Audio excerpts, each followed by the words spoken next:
What's up, guys? I'm Marisol, and I'm here with Tristan and Grayson. And today we're going to be talking about the recent shooting that happened in Minnesota. Um, what had happened was there was a woman named Renee Nicole Good, and she was blocking traffic in a street in Minnesota, and she what it appeared to be she seemed to be driving away, trying to get out because ICE agents came up to her car, and was saying things to her, and she tried fleeing, and they shot her. They shot her in the face, and she died, and she crashed into a nearby vehicle. I wanted to talk about this subject because I feel it's important for kids our age to be aware of this kind of stuff. When we turn into adults, we're gonna have to make big adult, real life decisions, and I think it's important to know about what's happening in our country. So, yeah, I wanted to see what you guys thought about the shooting. I mean, there was probably a better decision to make. I could see both sides, and I'm willing to listen to both sides. I kind of see where the cop was coming from, where he was thinking it's either my life or hers. He thought he was going to get run over, so uh, just he took out his gun and fired it. But yeah, I think it was definitely a hard decision to make in his case. Um, I do believe it was an excessive use of force, for sure, but it's definitely not like he went out there to murder her. Right. It's not. It was definitely heat of the moment decision. Um, I believe that if she posed a actual threat to their life, then I could see them like shooting her arm or like anything other than her face. I think probably would have been better. If she was a real threat, they could have shot the tires. They could have shot the car, tried to stop the car in any way. I think there could have been other things done to prevent, you know, bad things like that from happening. You know what I'm saying? Like things could have been prevented, I think. I can see that. But the only downside could be with the tires, it takes a second to stop a car, and he was inches from being run over, for what he saw as being run over. So it could have went either way. I Yeah. She swerved last moment. I don't know if her intent was to try to run him over or to try to get out of there. But he just saw it as I'm gonna do the quickest thing to try to save my life so I can go home to my family. Yeah.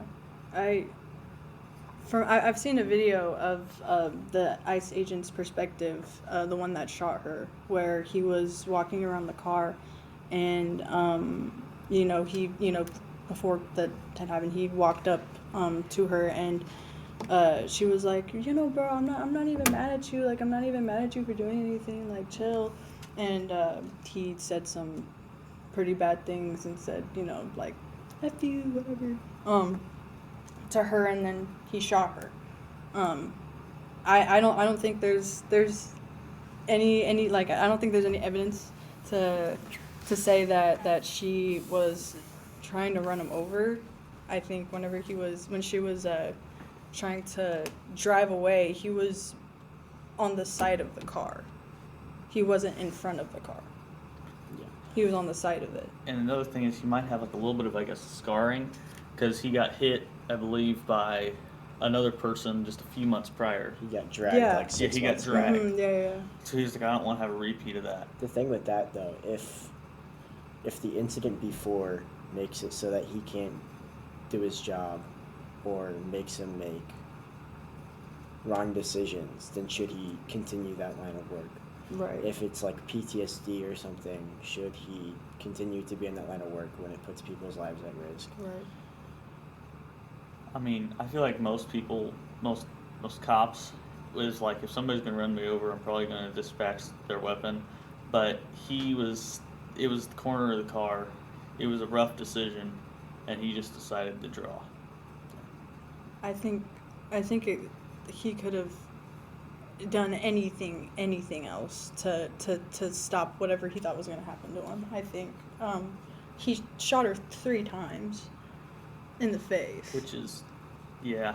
That like that I think the arm at least, like, and any other part of the body that's a little less If it was, fatal, if like, it was clear that she was running him over, if it was his life, like at a baseline, if it was his life or her life, it should be.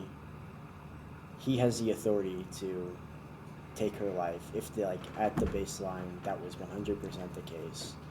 But what's unclear is that what actually happened? Was it 100% his life being taken? And I don't think it was, personally. I think he could have definitely made a better decision. yeah. I don't think it's murder. Definitely not murder because, again, split-second decisions. But that's the reason for training. You're supposed to have training to fall back on Right. and Which, protocols to follow, which I know there was a lot of protocols that were broken. part of the training is they are trained, usually you do 3 rounds just to make sure, and they're trying to take a clean shot. If they're going Yeah. to discharge their firearm, they're trying to take a clean shot and not a harmful one. Right, yeah, I get what you're saying, yeah. If he's going to shoot, he should probably aim for a lethal area, but, like, the question should have shot in the first place. Another thing too is like Minnesota, they're not investigating the men that shot her. I'm pretty sure they're trying to investigate the wife, Renee's wife. They're doing that instead of, like, actually trying to, like, The state? get down to the, 'Cause like, root of it. I'm I believe pretty it's sure. a federal investigation, so they're Yeah. leaving it to the federal people. Right, but that's I the don't thing, think that, like, the nothing's being done. Like, I don't think federal would persecute, since it's a federal agency, and there's been numerous people that high in the chain of command that have said, I support his decision. So I don't think the federal government is going to persecute. But then it comes up to the state government, which they could, but then it'd be a full-blown investigation, and that would be which I think it's totally worth it, since a woman lost her life Yeah. at the hands of ICE agents. You know what Yeah. I'm saying? Like, like, I don't know. Something definitely needs to be done more than what's happening right now, because what I'm seeing in this country and what I see every time I go home from school on the news is just horrible, and, like, things need to be done, because there are many rules being broken right in front of our eyes and nothing's happening. Yeah. Which there is lots of good things going on too, but Yeah, we do and see a lot of the bad. I've seen that they've, like, you know, like, taken, like, violent criminals, which is great. You know, I want all the criminals out as well, but some of these ICE agents are being very, very forceful and not using the right protocols and not doing their research before grabbing these people. You know? Yeah, which we don't know 100% because they went through the training. They have the stuff, so we don't know what they're trained to do and what they're told to do in the handbook. Right. Yeah. And how it differs from police officers versus ICE agents, because they're different, you know, Mhm. they're a different cabinet in the. or they're a One's different- federal, one's typically Yeah. state. Yeah. They're a different branch in the cabinet. Yeah. Because ICE is Homeland Security, I'm pretty sure. Mhm. It is. But, So they probably have different training protocols. but yeah, I'm very I would say I'm very nervous to see what is to come, like, in the future in terms of our government. If things Yeah. are going on like it is right now and nothing's being done about it, then I think people should be more concerned than they are. For sure. Yeah. Because it's progressively gotten. They've definitely put it in the spotlight more. More in the news. Whether that means it's getting bad or it's just. It's possible, seen it in the past, where news stations push an agenda and they do that by highlighting parts that aren't as bad as they seem. Yeah. Yeah. Which It's just the future to tell right now. really now we all need to work on coming together. We've had our time of separation. Now we need to come together as one nation under God. Mhm. Truthfully, and really like stand by that, because sometimes it's hard to say the Pledge of Allegiance every morning, because that's not what I see Yeah. in America every day. You know what I'm saying? Yeah. Yeah. But, yeah. Cool.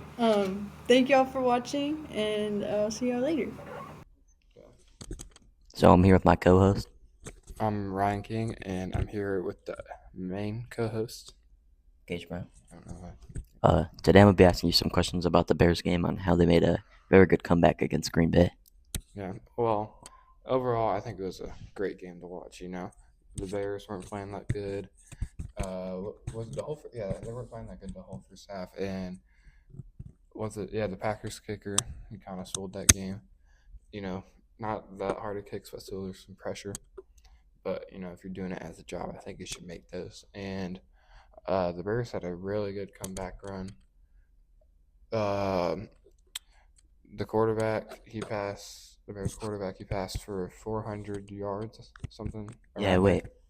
How do you think he was able to pass 400 yards? You know, I think he just practices every day, like most of the people that do pro sports, and he just works really hard. And you know, he has a great view of the field from behind everybody, of course, and he can just really read the field and see how everybody is like moving and throw those amazing passes. So what type of mindset do you think Caleb Williams was coming into the second half with? I think he was angry that they were losing, so I think he had a little bit of anger stirred up. But also, he had to be calm about it, and he couldn't throw like any stupid passes. And you know, he was like really going off that second half. So I don't know if he was talked to by one of the coaches, and that motivated him. But you know, he had some good motivation. He was probably angry. Yeah, so I think that was his mindset going in. So how do you think that the Bears offense was able to score 28 points while being down 21 points at halftime? So, of course, their offense was really good, and I think their defense did their defense let up any more? They let up one more touchdown, right? Yeah, they let up one touchdown the whole second half. If only they did that the first half, would have been they would have beat them by a lot. But still, the defense did a lot better, and then I think the offense they just had to really communicate, and they really figured stuff out, and they had the motivation to come back. So it was a really good game to watch, and it was a good win for the Bears. So what do you think the coaching strategy was? Like, how do you think the coaches were feeling whenever they seen how much they were down by? Well, I know they held their defense that they couldn't let up anything else, and they had to really do good, which they did do good on defense. One touchdown is pretty good compared to the other 3 or 4 that they let up. And I know the offensive coaches, they were definitely telling Caleb Williams to like just be really aggressive, but don't make stupid throws. He has to be aggressive but calm at the same time to not mess up the whole game, because a team can come back in a half, like when the game isn't close at all. They can still come back. You know, it's like some Steph Curry shit. You can't say that. You can cut it out. All right, Mr. Bandy, you're gonna have to cut that out. But how do you feel about the Bears who had a very rough start of the season to then bring it back and have Super Bowl chances? You know, I'm very proud of them. You know, last year they weren't that good, right? Yeah, they were doing terrible. They haven't been good in a couple years. Yeah. So this year is it's really good for us Bears fans. Yeah, the last time they won was 2014, 2016, somewhere in there, right? Yeah, I think it was 2014. Yeah, 2014. But yeah, I'm really proud of them. You know, my brother likes the Packers, so it's fun to annoy him sometimes. I just root for the Bears sometimes because my dad likes them, but also Nolan hates them, so it's like to be annoying to him and root for the Bears. But yeah, I'm very proud of them for coming back. Really. Well, at the start of the season, as a Bears fan myself, I had some doubts that we were going to make it to the playoffs. Oh yeah, But we were doing iffy. I'm very glad that we were able to pick it back up. And I think Caleb Williams is going to be a good guy for us down the road. He's gonna be amazing. What's his rating on Madden? Probably I don't know his rating on that. so somewhere in the high 80s, probably, or like low 90s. He's a pretty good quarterback. He's not gonna be like any Tom Brady stuff or anything like that. But No, but I think if we give him a couple more years to grow, yeah, he could be even better than he is now. yeah, he might be like a Tua kind of quarterback. You know, he might be as good as Tua. To his buns. You know, because Tua is like up there with the greats. He's better than Lamar. He's better than Mahomes. He's almost better than Brady out of Tua up there. You know, and he's just a really amazing player to be able to fight through concussions. And even though he doesn't know who he's throwing it to, Is it because you relate to him because you get so many concussions? no, it's because he gave his all. You know, that can be really hard when you have those concussions. Yeah, but you know who's really giving his all right now? Caleb Williams throwing 400 yards. I could have done that. You could throw 400 yards in an NFL game? I could probably run for 400 yards. I don't even think you could run for 400 yards. Just hand me the ball and let me go. There you run. Yeah, until Derrick Henry sees you and just tackles you and kills you. Oh, I'd body him. He would get No, he would just he stiff would arm. lay you out. Just stiff arm. He's gone. So you don't think that it was an impressive performance from It was pretty. Caleb Williams? I'll give it to him. It was pretty Use your words. Use your words. pretty impressive performance. Yeah, forgot the I. My bad. Yeah, I think Tua could have done a little better, but All right, we're gonna stop talking about Tua now, and this is actually where we're gonna close out this podcast. okay. Yeah. Have a good day, everyone. This is the Gage and Ryan podcast. Outro.